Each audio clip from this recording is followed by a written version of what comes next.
Okay, well, thank you very much. It's lovely to meet you, Jara. It's lovely to see you again, James. And thank you very much, MIT Energy Hack team, for organizing this.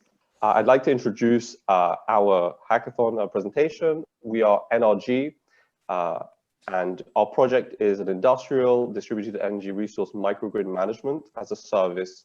And this is for obviously the MIT Energy Hack, Iberdrola, Avangrid business model for New York utilities that enables distributed energy resources to provide grid services while creating value for the utility and its customers. A quick, very, very brief introduction. My name is Eitan Markia. I'm a master's student at Imperial College London. On the call with us today is Rajath. He is a physics and applied mathematics student at Harvard. And also Kush is unable to join us at the moment, is also a computer science student at Harvard. So moving on quickly, Rajath, please take it away.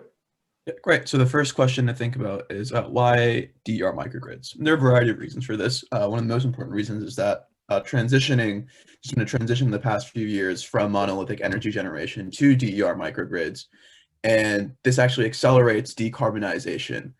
Moreover, battery costs have actually been decreasing 25% every single year, and this as a result has increased propensity to use batteries as a component in DER grids. Furthermore, there are major governmental incentives for DER microgrids. There are massive regulatory shifts with respect to renewables and storage capacity. And actually, according to a Rocky Mountain Institute case study, New York City actually saved 80% on a $1 billion network upgrade by acquiring distributed storage.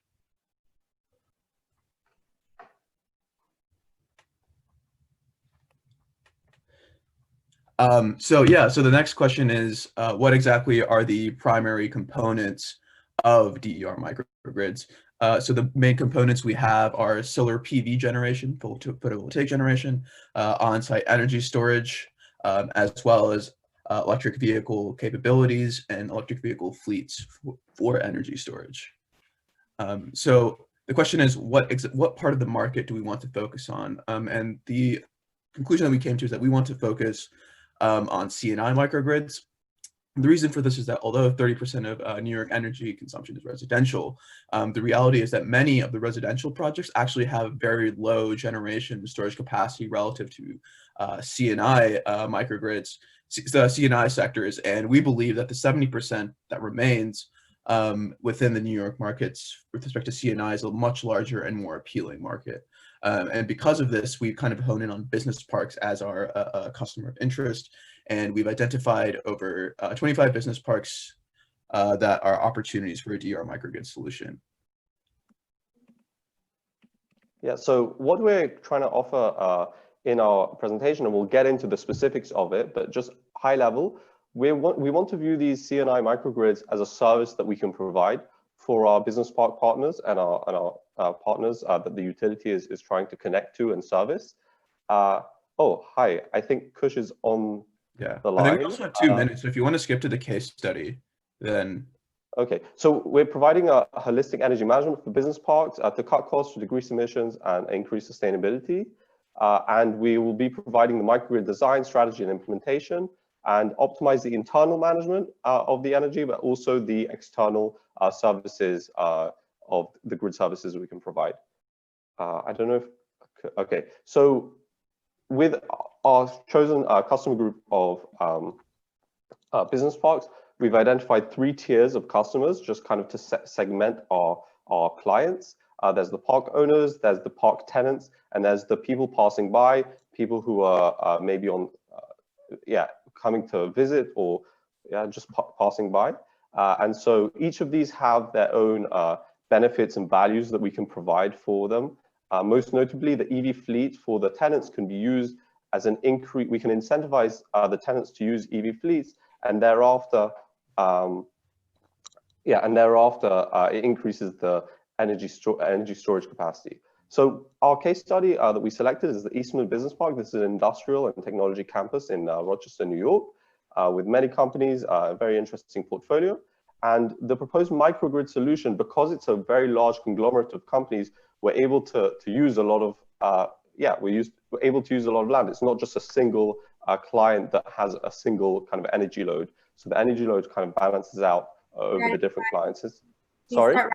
So the judges can get to their questions. Thank you. Okay, sure. So we designed our microgrid with helioscope. We did a financial projection with the New York State VDR valuation tool. We got a positive NPV, and the growth points that we have identified is the potential growth for being an EV charging point in the city with on-site storage to reduce transmission issues and congestion, and also the potential for assisting the tenants through the process of electrification to optimize the energy management. So you can see the energy profile that was simulated and the cash flows below. So the deployment strategies that we have proposed, obviously we have identified that residential solar is, well, we've observed that residential DREs are very popular. However, we've identified CNI as the most important and most crucial aspect of this market. And so we have proposed kind of a way forward to, so even the, yeah, it's the last slide. It's the last slide, is that okay? So we suggest that utilities should focus on CNI and potentially through companies and initiatives such as NRG. And it's proposed that maybe even utilities could use private equity firms to have a closer contact with smaller companies that are close to the ground and better suited to the regional areas and the regional specificities of different business environments. And of course, the big part of being involved in this is being the fast mover and securing this hard to penetrate segment of the market share of distributed energy resources. Thank you very much for listening.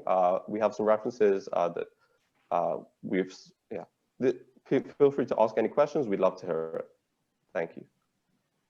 You want to ask the first question, Hara? Yeah, why you have choose a business park, not a residential park?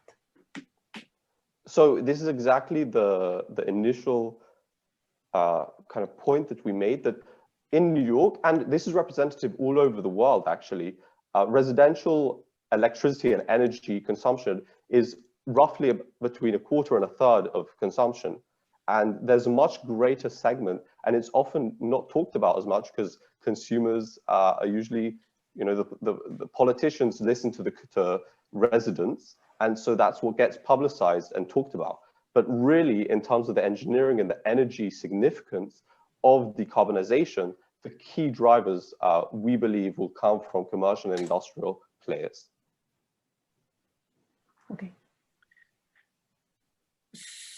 Can you get a little bit more into the sort of cost benefit analysis for those CNI customers in adopting the infrastructure they would need to participate in this?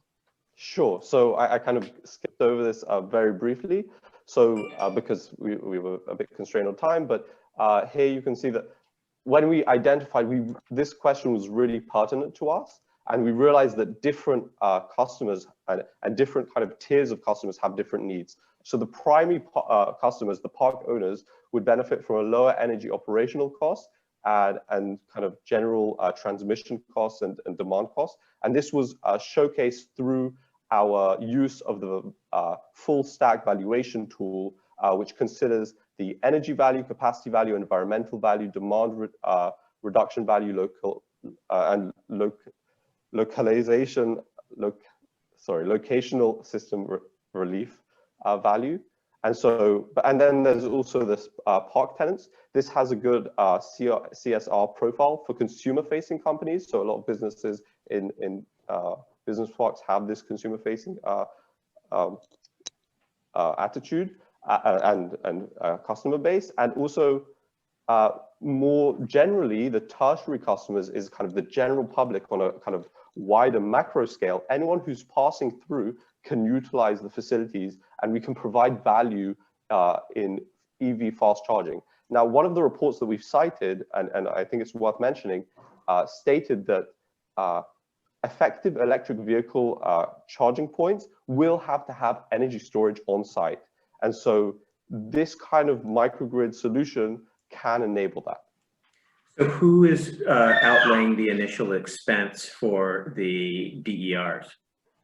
So, okay, so this again was gone over very quickly. So this, we use the data provided by your team, I think yourself actually, in calculating the capital expenditure, and we estimated that we would be building this over the 2020-2021 timeline, and so we used the data that was provided to calculate the capex for the solar and the battery storage. But who is spending that $2 million? Is it the utility? Is it the business park owner? Yeah, so that would be the utility. We would, I think if we had a bit more time, we could elaborate, but we wanted to make sure that we're providing a service to the business park owner. And so these assets are under the utility. I mean, the utility can finance it however they wish. I'm sure Iberdrola has a great corporate finance team that is able to secure the best financing. But these are assets that would be under the ownership of Iberdrola, of a utility, and they could use with them how they wish. And that means that they not only can service the microgrid itself, which are kind of the primary customers, but also the wider, can reap the benefits of servicing the wider grid because they have the ability to do so under its own proprietary ownership. Thank you. We're out of time. Thank you. Thank you very much. Thank you.